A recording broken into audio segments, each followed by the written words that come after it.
Assalamualaikum warahmatullahi wabarakatuh. Semoga nanya Bapak semua dalam keadaan sehat. Alhamdulillah kita diberi kesempatan untuk kembali berjumpa melanjutkan materi kita. Apa materi kita berikutnya yaitu tentang cabang iman. Apa saja cabang iman itu? Memenuhi janji, mensyukuri nikmat, memelihara lisan dan menutup aib orang lain. Adapun tujuan pembelajarannya, yang pertama menganalisis cabang iman tentang menepati janji, mensyukuri nikmat, memelihara lisan dan menutup aib orang lain. Kemudian yang kedua, mempresentasikan tentang menepati janji, mensyukuri nikmat, memelihara lisan dan menutup aib orang lain. Dan yang ketiga, membiasakan sikap mensyukuri nikmat, memelihara lisan dan menutup aib orang lain. Yang pertama yaitu memenuhi janji. Janji adalah ucapan seseorang kepada orang lain yang menyatakan kesediaan dan kesanggupan untuk berbuat sesuatu. Adapun sebab-sebab seseorang wajib memenuhi janji, yang pertama janji adalah hutang. Dan yang kedua, memenuhi janji wujud sebagai orang yang beriman. Yang ketiga, memenuhi janji menunjukkan orang yang dapat dipercaya. Dan yang keempat, memenuhi janji wujud sikap bertanggung jawab. Adapun dalilnya yaitu dalam surah Al-Isra ayat yang ke-34 dan hadis Rasulullah riwayat Bukhari dari Abu Hurairah. Adapun dalam surah Al-Isra ayat 34 Allah jelaskan bahwasanya janji itu pasti diminta pertanggungjawabannya. Dan dilanjutkan oleh hadis Rasulullah, adapun tanda-tanda orang munafik itu ada 3. Pertama, berbicara dia selalu dusta. Kemudian apabila dia berjanji, dia selalu ingkar terhadap janji. Dan apabila dia diberi amanat, maka dia berkhianat terhadap janjinya tersebut. Kemudian hikmah memenuhi janji. Termasuk orang bertakwa, terbebas dari tuntunan dunia dan akhirat, terhindar dari sifat munafik, memiliki jalan untuk masuk surga, semakin dipercayai orang lain, termasuk golongan umat Nabi Muhammad SAW, dan terhindar dari ancaman dosa besar. Kemudian cabang iman berikutnya yaitu mensyukuri nikmat Allah Subhanahu wa taala. Mensyukuri nikmat adalah sikap berterima kasih atas segala limpahan nikmat yang Allah berikan kepada manusia. Sebagaimana dijelaskan dalam surah Al-Baqarah ayat 152 dan surah Ibrahim ayat 3. Dijelaskan dalam surah Al-Baqarah ayat 152 bahwasannya kita mesti banyak mengingat nikmat Allah. Semakin banyak kita mengingat nikmat Allah, maka semakin banyak pula kita bersyukur kepada Allah Subhanahu. Kemudian ditegaskan pula dalam surah Ibrahim ayat 34, sesungguhnya manusia itu tidak akan pernah mampu menghitung nikmat Allah Subhanahu wa taala.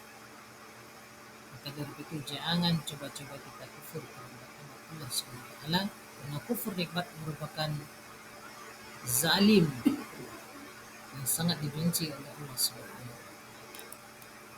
Adapun macam-macam nikmat yang kita rasakan, nikmat iman, dan nikmat diberikan nyawa, diberikan ruh, dan diberikan badan dalam kondisi anggota tubuh yang lengkap serta panca indera yang dan nikmat kesehatan serta diberikan harta benda atau dan apalah hikmah mensyukur nikmat Allah Subhanahu wa taala. Yang pertama, Allah akan melipatkan yang telah diberikan kepada kita, mendapatkan surga yang penuh dengan kenikmatan, meningkatkan keimanan, hidup menjadi lebih berkah.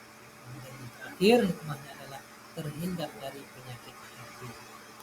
Kemudian akibat orang tidak mau bersyukur terhadap nikmat Allah. Orang tidak mau bersyukur terhadap nikmat Allah disebut dengan kufur nikmat. Apa akibatnya? Yang pertama, mendapatkan azab dari Allah Subhanahu wa taala.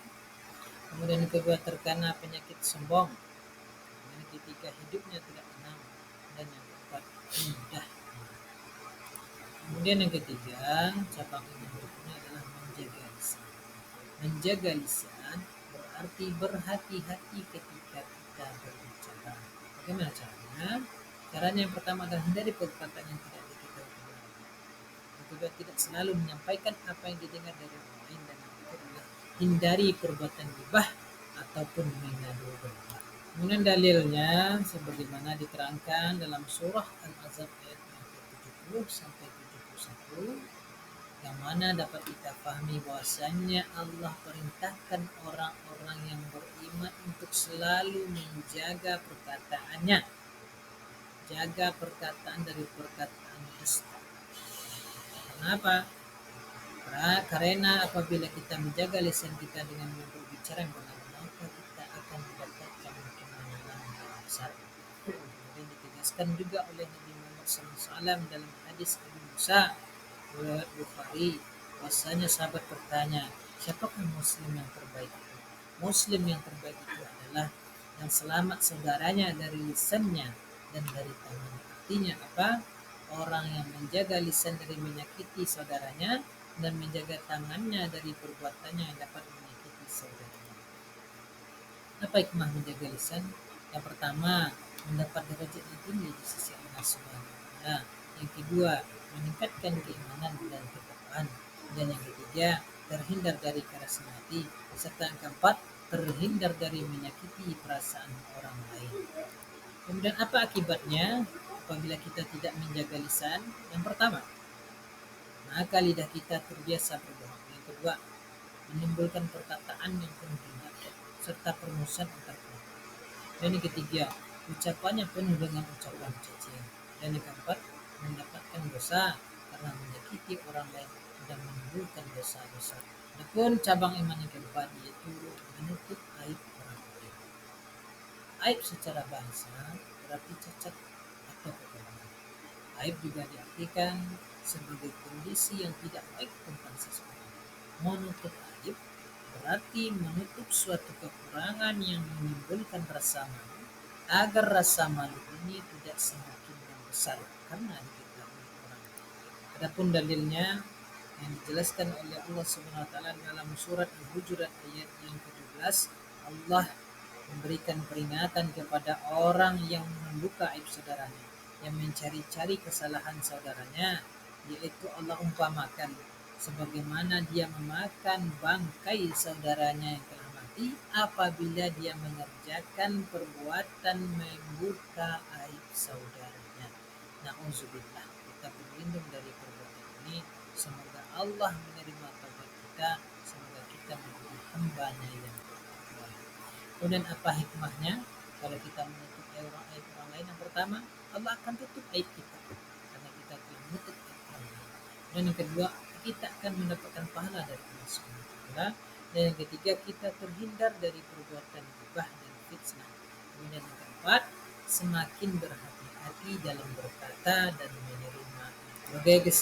Sebagai kesimpulan, yaitu kita diperintahkan oleh Allah Subhanahu wa taala untuk memenuhi janji, mensyukur nikmat, menjaga lisan, dan menutup aib saudara ataupun aib kita sendiri. Keempat cabang iman ini sangat berkaitan. Sebagaimana kita sebagai muslim itu baik untuk menggunakan lisan kita dengan sebaik-baiknya. Artinya muslim yang baik adalah muslim yang menjaga lisannya. Demikian penjelasan tentang cabang iman ini, semoga bermanfaat dan terima kasih atas perhatiannya. Billahi taufiq wal hidayah. Assalamualaikum warahmatullahi wabarakatuh.